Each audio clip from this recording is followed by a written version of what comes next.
Die van ons wat die Supersterre Sangtalent kompetisie gevolg het, sal onthou dat Shaun Tait 'n hele paar jaar gelede op 14-jarige ouderdom stof in die ander deelnemers se oë geskop het. Dis al 19 jaar later en ek dink sy ster skitter steeds helder. Daar was egter intussen 'n hele paar draaie in sy lewe en is vanoggend my voorreg om sommige van hulle vir 'n oomblik saam met hom te verken. Goeiemôre, good morning Shaun. Goeiemôre, hoe gaan dit? Dit gaan goed, dankie en ek wil net vir jou sê baie dankie dat jy bereidwillig is om jou storie met ons te deel. Maar ek wil hê ons moet net so 'n tree terugneem. Jy het al op 9-jarige ouderdom begin sing, nie waar nie? Dis korrek, ja. Ek het om 9 jaar begin sing, ek het op 10 begin kompeteer in local kompetisies van hier tot en met Johannesburg in 3 jaar se tyd. Elke een wat ons dan op kon kry, soveel as moontlik kompeteer. Eventually overall gewen, pretty much, ek praat nie regtig oor, want ek klink verskriklik windgat in die waar.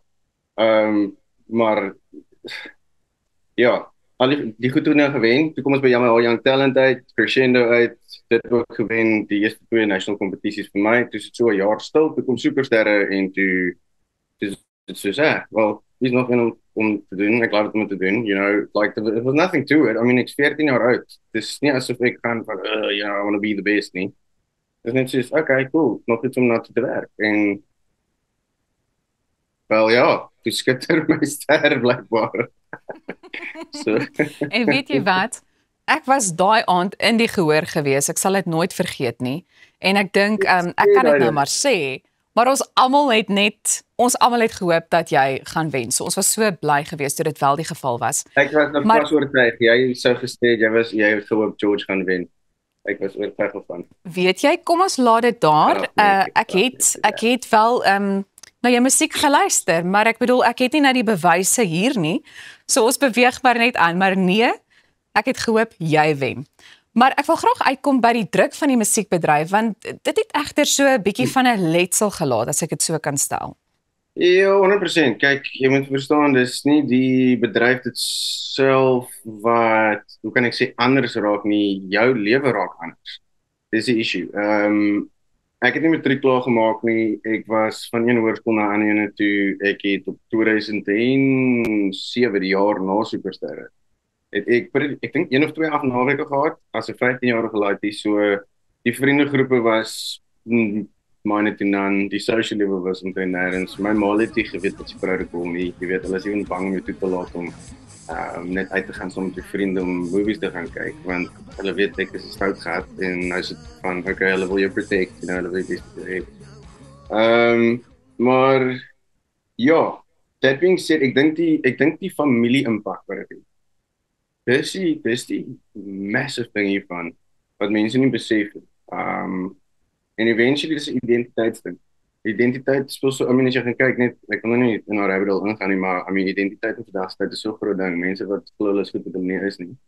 En dan, ja, dis 'n identiteit issue. So dis eintlik maar in 'n nutshell wat vir my neerkom.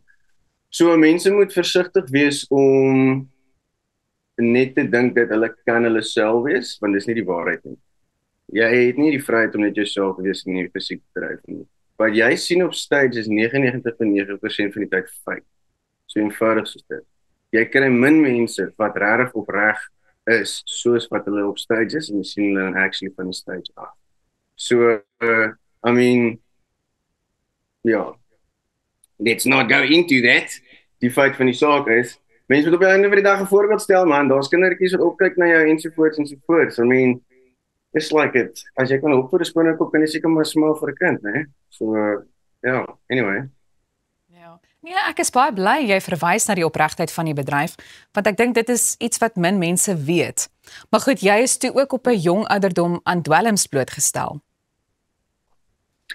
Ja, so. Nou moet ek mooi dink voordat ek net sê hoe dit begin het, want ek mag dalk in die moeilikheid kom, maar daar's name van organisasies wat julle as publiek ondersteun, wat julle nie 'n klou het wat agter die gordyn staan nie. Wat kinders na toe gaan, wat families na toe gaan, wat daai artists moet 24/7 show. Wat gebeur met 'n ou wat 24/7 show? Wat het gebeur met iemand wat gedruk was soos Elvis Meal show byvoorbeeld? Eventually is substance abuse. Dis net een van die voorbeelde. Kyk vir Amy Winehouse wat gebeur, kyk vir Whitney Houston wat gebeur het. So I mean, dit is die kenmerke is daar. So nou try jy die internasionaal local inbring. Dit beteken locally you're going to have the international drug problem in the scene. Because it's at the end of the day it is hulle gaan dit met bleep rock and roll. Okay. Maar as jy daar jy kan nie die leefstyl lewe en you can't have the lifestyle of rock and roll and not have rock and roll because that's not the fullness of it. Then you're going to get bored, you're going to not want to do it. But once you are in it, man, dis dan is net close to impossible om uit te kom. Want hulle betaal jou ook net genoeg om te survive. Hulle betaal nie eens genoeg om actually iets weg te kan sit. Jy kan sê, okay, cool, ek het vir X amount of jaar gewerk vir julle en nou kan ek terugkom en ek iets om te wys op voor. So, hulle sit jou so half hierso van, okay, cool, ons het omtrent die beste talent in die land en ons weet dis moeilik vir hulle om werk te kry, want talent trend nie, nonsens trend, okay, jy het nie talent nodig deesdae om famous te wees, jy hoef nie eens meer 'n mens te wees nie. So, wat's volgende? You know, I mean, so op hierdie stadium van die geveg, dis 'n baie diep conversation en ek het verskriklik sterk opinies rondom dit. Maar ons probeer, honestly, van my kant af probeer ek het maar net Ron Old Testament hou. Iemand moet, en even Byron wat saam met my produce, wat my eerste album gedoen het, you know, we talk about this a lot. En die authentication agter om 'n creative te wees, sal altyd daar wees. Jy kan probeer creative wees deur te copy and paste. Ons gaan weet as jy ge-copy and paste is auto-generated hotel. En weer eens, wanneer 'n mens 'n kind is, dink ek is dit nogal moeilik om ook te kan onderskei, jy weet, tussen wat werklik reg is en wat verkeerd is of wat 'n mens eintlik dan nou behoort te doen. Maar goed, so klop daartoe op 'n dag 'n polisieman aan jou deur met 'n hofbevel nadat jou ouers 'n interdik teen jou gekry het. Wat het tot die interdik gelei? Het daar iets spesifiek gebeur? Want ek kan nie dink dat dit 'n maklike besluit vir hulle kon wees nie. Sjoef. Maar nee, check. I don't even want to know. All I know is that as ek die moment dat jy op 'n sober mind actually terugkyk na jou aksies toe, dan maak baie meer dinge sin. En dan worry jy nie eens meer actually wat dit vir my persoonlik. I don't care what the reason was. I just purely understand that I would have done probably the same thing. Die crux van dit was, ek wil nie later agtergekom het my mense moet weet ek is op cat nie. Ek wil nie weet hulle moet weet ek is kans smash nie. Ek het 3 dae los geslaap nie. Ek het nog geëet nie. Ek het op 'n stadium in die 50 kg's geweeg. So om conversation te vermy, om hulle te probeer hulle wegkry. So jy is onnodig lelik met hulle. Jy weet, jy is onnodig aggressief met hulle kort van draad en dit result in 'n absolute destruction van 'n relationship en dan eventually 'n household. So dis die selfsugtigste ding wat jy absoluut kan. En dan het ek ek sny vir 'n lyn vir jou nie. Ek sny vir 'n lyn vir my. So I mean, as jy ooit vir iemand sê, "Oh nee, ek sê selfsugtig mense nie doen drugs," asseblief hou op lieg. En jy het toe vir rehabilitasie gegaan. Hoe was daai ervaring gewees? Dit was weet jy wat? Soos enigiets, daar was goeie en slegte oomblikke. Ek dink die goed daarvan is my journey met foto regtig voor begin daai tyd. Die slegte van is dat jy kom nog steeds wel uit en dan kan jy nog steeds relapse. You know, life still happens. Dis nie asof dit ophou gebeur nie. Ek was verloof gewees. Daai het sideways geloop, werk het sideways geloop, eventually dus het is wel, ek het niks om te verloor nie, maar is wel. En gaan jy maar dit die rabbit hole. Totdat jy weer besef, wel, ek net verder weer revelation gehad, my passie vir scripture, my passie vir die gospel al meer begin raak het. En ek het net weer besef, ministry is absolutely selflessness. It is the opposite of selfishness. So if I want to be like Jesus, if I want to live like Jesus, I cannot be selfish in the way that I'm acting right. So why and how in the hell am I doing what I'm doing? So ek kan nie vir 'n ou preek terwyl ek weet hy probeer die basics nog verstaan en ek sit in confusion omdat ek besig is om lyne te chop terwyl ek actually from scripture praat. Dit maak glad nie flip nie. So nie en die feit van die saak is ek het dit gedoen. Ek het in die kerk se badkamer lyne gesny. Terwyl ek besig was met services, terwyl ons services aan die gang was. It was bad. Ek sê dit omdat ek trots is op dit. Ek sê dit omdat ek nie skaam is daaroor om te sê dat dis die realiteit van waar ek dit vat. Die later worry jy. You don't care. It's selfish. Period. So, hoe ook al jy dit wil justify, jy gaan fail. Punt van die saak is, it's just not a good choice. It's just no advantage to it. Jy kan dit dalk geniet tot op 'n punt toe en dan gaan jy besef, die hele lewe plat geval in die meantime. En hoe sê jy die belangrikheid van die mense waarmee jy jouself dan omring in die proses? Miskien voor dit, maar ook na die tyd beskryf. 100%.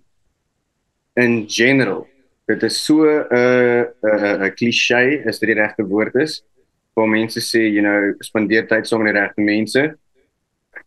As kind gee jy 'n absolute agterwêreld aan, ek is baie mooi in het regte in 'n kommersiële aanvaarbare woord moet die daaraan af. So die realiteit is wat dit is. Ons download subconsciously 24/7. Klein goedjies. So as ek baie lank tyd spandeer saam met iemand wat vloek, gaan ek op 'n dag vloek. As ek baie tyd spandeer saam met iemand wat baie bid, gaan ek heel moontlik dalk miskien meer begin bid. As ek saam met iemand tyd spandeer wat baie gym, gaan ek heel moontlik baie meer begin gym. Reg? So nou dit kom op dieselfde punt neer, is like wat wil jy hê in jou lewe? Like if you want a certain something, you need to change certain things. You can't expect to have a cake that tastes sweet but you bake it without the sugar. You need all the ingredients, so make peace with the fact that asyn gaan nie werk in die koek nie. Jy moet suiker gebruik. Ek weet jy wil asyn gebruik, maar dit werk nie. Same with life. I know you want to spend time with this crowd, but it's not going to work. Love and leave them. Sorry. In een van jou video's op TikTok verwys jy na die feit dat mense jou weens jou tatoeëermerke dikwels as 'n gangster opsom. Maar jy was aan daardie soort leefstyl ook blootgestel. 100%. Sien, ek moet wel een keer maak. Ek was nooit in 'n gang gewees nie. Ek was wel vriende met 99% van my at least 90% van my vriende met wie ek tyd gespandeer het, was either in of geassosieer met die leefstyl daarvan. Daar is soveel name wat nou deur my kop gaan en ek is net so, hier is dit 'n wag oor my tong hierso. Maar die feit van die saak is, dit is so genormaliseer, dit is voor jou oë en jy sien dit gebeur nie. En die moment wat jy besef en weet daarvan, dan is daar 'n wêreld wat jy nooit geweet het bestaan nie. Van prostitusie na swartmark, vuurwapens, natuurlik muling, soos wat jy dit sal verstaan, oorsee van ver af, goeie baie na vriende aan my, ons is 'n vriende, en dis die naaste wat ons ooit gekom het in 'n vorm van 'n gang, was 'n vriendegroep gewees, maar gaan weer eens nie name noem nie, maar van ons het sekere wyse gaan eventually, en een spesifieke ou wat 'n baie pivotal rol gespeel het. Hy het dit so ver gevat dat hy op die einde van die dag vir die verkeerdste mense gewerk het, vir die verkeerdste mense geld geskuld het. En ja, ek dank die Here dat daar 'n sekere punt in my lewe was waar ek net besef het dat ek cool, you know what, there's something that needs to have a little bit of purpose. And the calling for me was ministry. Ek weet, sorry as ek derail hoor.